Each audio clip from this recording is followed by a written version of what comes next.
Hey, hey.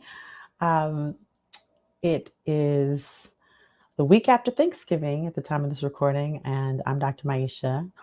Good afternoon, good afternoon, good afternoon. Welcome to another live episode of the Black Mind Garden.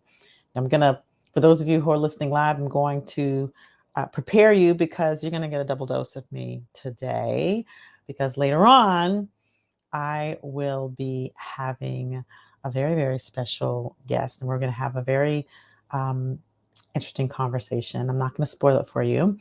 However, uh, you probably don't want to miss it. You want to catch it. But for today, for now, I didn't want to miss my Tuesday message, and um, I there's as usual the things that I thought that I would talk about, and then there are the things that I decide to talk about. And you know, I was talking with a client today, and we had a very interesting conversation. So, posing the question to the audience, what if you woke up and realized and recognized that most of everything that you think is not absolutely true? Like, most of everything that you think from moment to moment, the thoughts that come up in your mind are not absolutely true. And most of the time, what happens is these our brains producing thoughts a mile a minute. We know about that. Our brains are machines and they're producing these thoughts. And for most people, they just take the thought as true. And thoughts about themselves, thoughts about other people, thoughts about circumstances, we just take those thoughts to be true. So I was having a conversation today, and what brought this on is this conversation that I was having with a um, a client that I'm coaching today, and they made a statement uh, that the thoughts keep coming up that they are a failure. The thoughts keep coming up that they are not worthy. The thoughts keep coming up that, right? Dot, dot, dot, fill in the blank. And when these thoughts, and in the conversation I shared with them, I said, well, who, I said, the thoughts come up, but who decides if that thought is true? Because what had happened is the person had thought that had decided that the thought was true, had already decided and had gone down the rabbit hole, the swirl of emotions that is connected to the thought of I'm an imposter, or the thought of I'm a failure, or the thought of whatever. And so I, brought a little rigor to the conversation, as I tend to do as a coach. And I asked them, who decided that thought was true?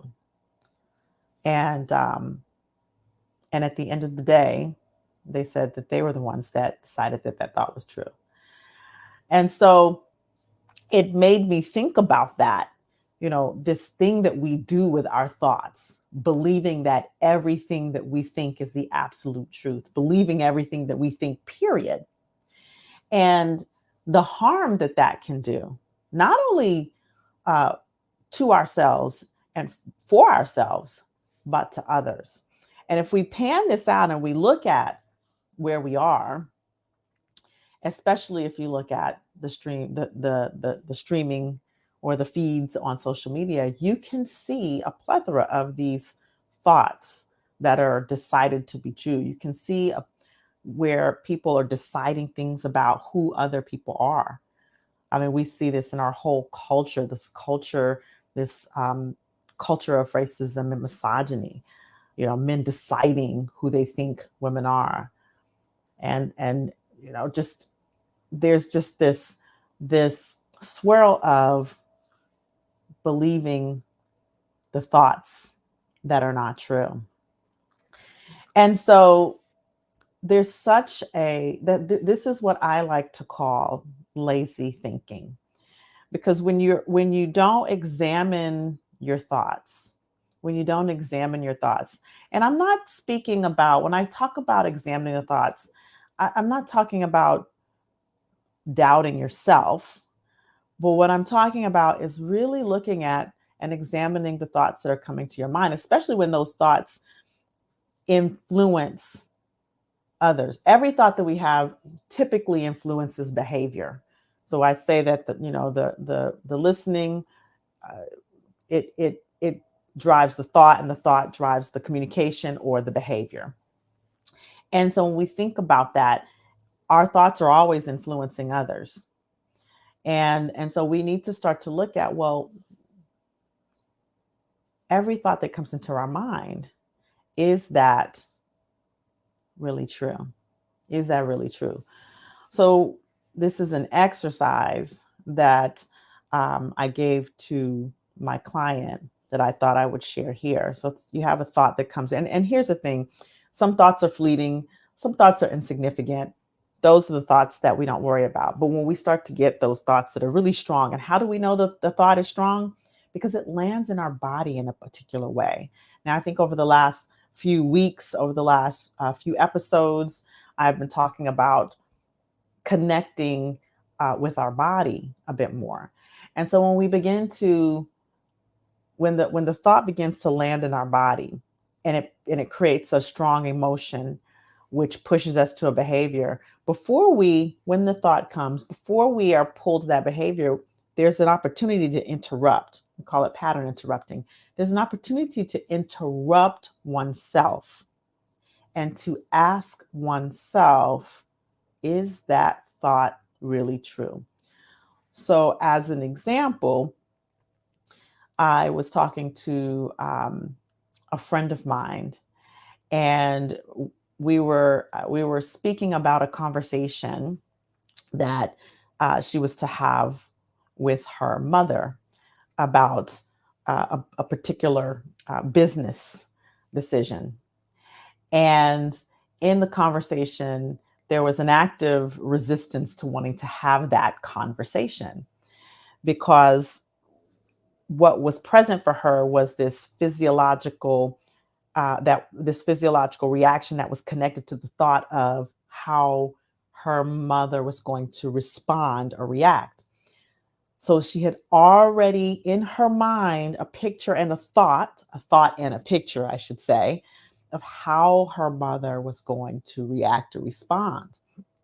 And there was a discomfort there. And the question is, how do you know that that is true? How do you know that's actually going to happen? Now, she could have based that thought or that decision that she made about what was going to happen in the future on the past, and that's gathering information. But when we pigeonhole someone by their behavior in the past, sometimes it prevents us from being able to have necessary conversations in the future. The predict the That said, there is a predictability with people, and then so that gives us the opportunity to build resilience around having these uncomfortable conversations. However, back to this thought. So perhaps the interaction with her mom in the past was giving her response and her resistance to want to have this conversation, for fear of the thought of what this response could be in the future. So we had this conversation. I invited her to push through the discomfort to go ahead and have this conversation. The next day, she called me up, and she had this conversation, which she thought was going to create resistance and tension. And in fact, she said what she needed to say to her mom, and her mom just said, "Okay, I was actually thinking about that myself." And it launched into this opportunity for her to be in her business in a more fulfilling way, in a more passionate way with her mother. So, in essence, the decision that she had made could have caused her further harm, because there was a place where she was inviting not inviting the word that's not the word where she was tolerating suffering when she didn't have to. She was tolerating a suffering between her and her mom that she didn't have to. And so This is an example, and I wonder if you can think of personal examples in your life where you have made a decision to do something or to avoid something based on a thought that triggered an emotion. And where is that holding you back? Have you held back on interacting with people, on befriending people, on having conversations with people and getting to know them because you've already made a decision based on some thoughts in your mind, some beliefs that you have? And where is that holding you back from connecting with others? Are you giving feedback to a person, biased feedback based on not just your thought, your past thoughts, but someone else's thoughts? So when we talk about believing everything that we think, sometimes it's a collective thinking. We think about it in terms of organizations. Um, I had the experience of being amongst people where I was to interact with a certain person in a coaching capacity, and everyone already had an opinion about how this person was going to respond or how this person was going to do or how this person, whether this person would or would not be effective in the coaching process. And for me, what the exercise was to hear what they were saying and not make a decision about the other person's thought and allow that to impact my behavior with my client. And um, and so these are the things that we need to be thinking about on a day to day, in every thought, with every thought, with every belief. How did you even come to believe what you believe about yourself? Now, sometimes it's other people's voice, but we have the choice when someone imparts their opinion about what we're doing, who we're being, what we're thinking. We have the choice to accept or reject that belief or that thought expressed, right? Because basically when people are communicating, that's their thoughts or their belief expressed. And so we get to ask, is that really true what they said about us or what they said about that other person or what they said about those people or what they said about that situation? Is it really true? We have to examine that with every thought. We need to examine that with every belief. And we can even challenge those in our social circles, in our professional circles, and ask them, well, how do you know that to be true? Who said that? Because at the end of the day, most of our beliefs are made up. They're made up. And then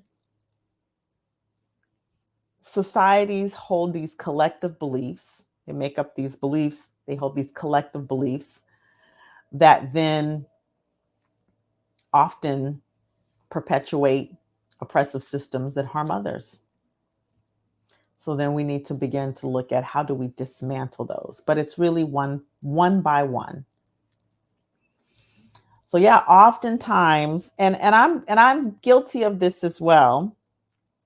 Oftentimes, especially for people who are conflict averse, oftentimes we will make up a worse belief or a worse outcome than what is actually in the space. We will create, and sometimes we will create the outcome that we fear, because if our beliefs drive our reactions and drive our behaviors, then we interact and we communicate in ways that could perpetuate that very thing to happen. And we don't often think about that. So, my question to you today is, how can you and how will you? What are you believing about yourself? Let's start with self first. What are you believing about yourself that you have made up? What are you believing about yourself that you could question? What are you believing about others, about another, whether it's your partner, whether it's your child? I have often have parents that will, come to me and they will say, "Can you work with my child? There's something wrong with my child." And the first thing I do is I look at them and say, "Well, who said that there's something wrong with your child? Who said that?" Right? So we have to like really look at the source of these thoughts and beliefs. So the question is, what is it that you are making up about others that could not be true? And the only way to determine if you're making up something about others that's holding you back from communicating them in a particular way is to go and relate to them, talk to them, ask them questions, connect with them, because that will dispel any erroneous beliefs that may be coming up. So this is the exercise that I invite you to do. Question your beliefs, question your thoughts by asking yourself, is this really true? How do I know it's true? Who told me it was true? How reliable is the source really? How reliable is the source that has told me that it's true? And if you are the answer to all of those questions, you really should question the source. I was sharing earlier with this client that um, there was a time where I had, where people, there was a gap between what I thought about myself and what other people thought about me. And in my early years, I never really used to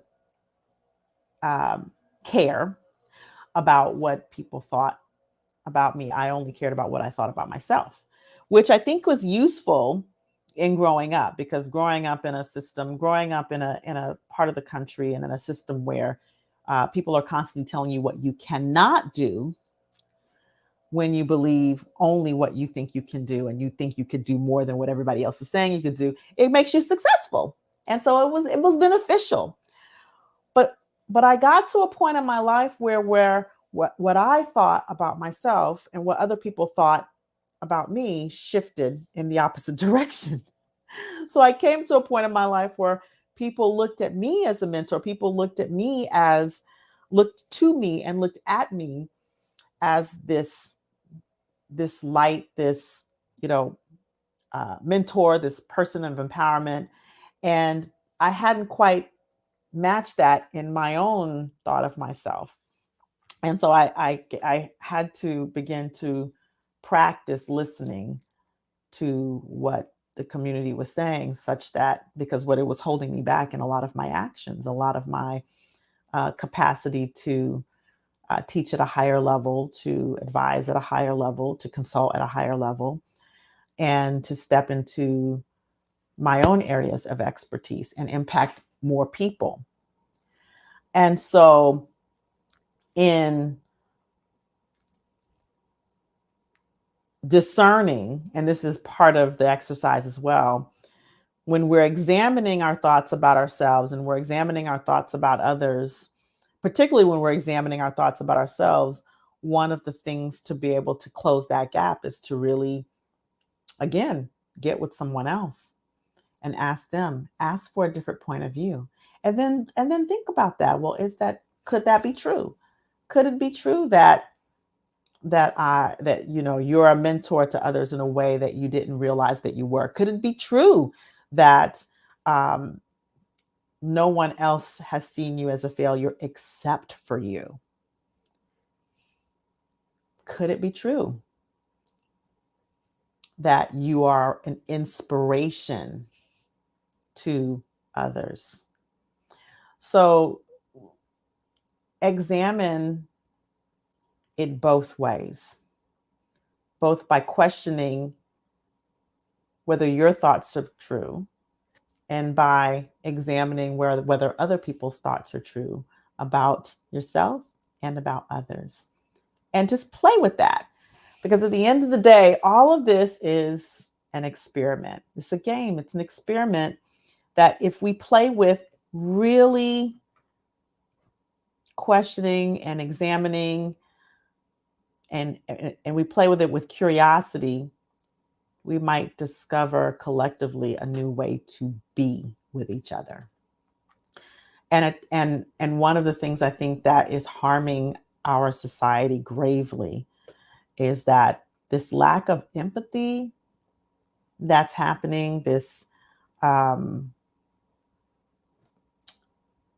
this propensity to harm each other without hesitation, it comes from disconnectedness from our own humanity and from the humanity between people with each other. And and all it is believing things that are not true, believing things that are not true, and um, not questioning our thoughts. It's lazy thinking. It's lazy thinking, which drives ineffective and harmful communication. So, with that, I'll leave you with your exercises. These are the types of nuanced conversations that I have in organizations. These are the type of deeper inquiries, and this is a simple one, but these are the types of deeper inquiries that I create that help to dismantle faulty thinking. And so, and this is also like really diving into the nuances of listening and communication. This is just one little snippet of how we begin to expand our listening, expand our thinking, and shift our outcomes just in that way. Because at the end of the day, um, these systems are made up of people, of lots of people creating these collective thoughts and beliefs. So if we want to make bigger change, we have to start with ourselves. We have to start with the individual inside of organizations, inside of faith-based communities, inside of families. We have to start by questioning ourselves and then teaching this to others and expanding these teachings to others. So um, go do your exercises. Let me know how it goes. And I'll be back a little bit later live with my guest, and we'll be talking about something a little bit different. Um, but if you are curious and interested about the nuances of communication, the nuances of thought, shifting thought, the nuances of shifting belief, transforming belief, retraining your brain, because this is all brain retraining, then you can go to the website there, mindremappingacademy.com. It'll be in the show notes if you're listening on replay. And you can book an appointment with me if you want to know a little bit more about our trainings, whether organizational or whether you're interested in learning the discipline of neurolinguistic programming, which is a lot of what I talk about here. Is all of this is inside of that discipline. Then you can go to the website and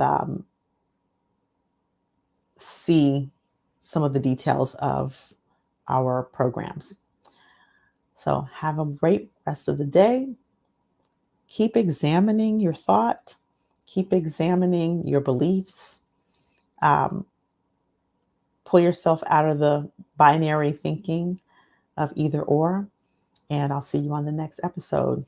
As always, stay empowered.